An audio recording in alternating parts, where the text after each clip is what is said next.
కమలం పార్టీ ఖుషీగా ఉంది. ఎమ్మెల్సీ ఎన్నికల్లో గెలుపు ఆ పార్టీలో జోష్ నింపింది. ఇక ఇదే దూకుడు ఇక ముందు కూడా కొనసాగించాలని భావిస్తోంది. ఇందుకోసం పక్కా ప్లాన్తో ముందుకెళ్లేలా వ్యూహాలు రచిస్తోంది.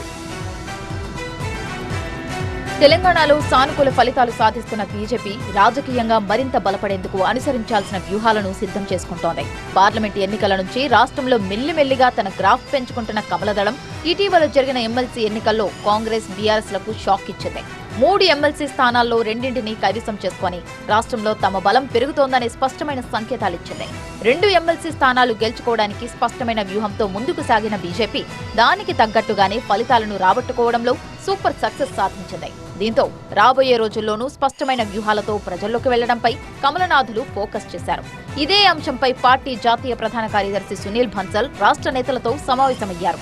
ఈ భేటీకి కిషన్ రెడ్డి సహా పలువురు నేతలు హాజరయ్యారు. పార్టీ శ్రేణులు ఎమ్మెల్సీ ఎన్నికల్లో కష్టపడినట్టుగానే స్థానిక సంస్థల ఎన్నికల్లోనూ గెలుపు కోసం కృషి చేయాలని సూచించారు. ప్రణాళికతో పనిచేస్తే స్థానిక సంస్థల ఎన్నికల్లోనూ మంచి ఫలితాలు రాబట్టవచ్చన్నారు. తెలంగాణలో కాంగ్రెస్ కు ప్రత్యామ్నాయంగా బీజేపీ ఎదుగుతోందని, ఎమ్మెల్సీ ఎన్నికల ఫలితాలతో ఇది మరోసారి స్పష్టమైందని నేతలు అభిప్రాయపడ్డారు.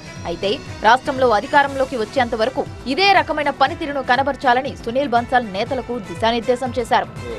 భారతీయ జనతా పార్టీకి ప్రజల ఆదరణ లభిస్తున్నదో దీన్ని తీసుకొని రాబోయే రోజుల్లో ఈ యొక్క స్థానిక సంస్థల ఎన్నికల్లో అటు జెడ్పీటీసీ ఎన్నికల్లో కానీ, ఎంపీటీసీ ఎలక్షన్ కానీ, సర్పంచ్ ఎలక్షన్స్ విషయంలో ఇప్పటి నుంచే కార్యాచరణ ప్రారంభించాలని అనుకోవడం జరిగింది. త్వరలో దీనిపైన మరొక సమావేశం నిర్వహిస్తాం.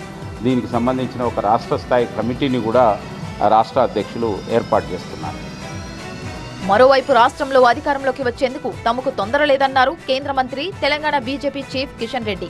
3.5 తర్వాత జరగబోయే 1 నేషన్ 1 ఎలక్షన్ ద్వారా తెలంగాణలో డబుల్ ఇంజిన్ సర్కార్ వస్తుందని ధీమా వ్యక్తం చేశారు. మొత్తానికి తెలంగాణలో ఈసారి ఎలాగైనా అధికారం దక్కించుకోవాలని పట్టుదలగా ఉన్న బీజేపీ ఇందుకోసం పక్కా ప్లాన్తో ముందుకు సాగుతున్నట్టు కనిపిస్తోంది.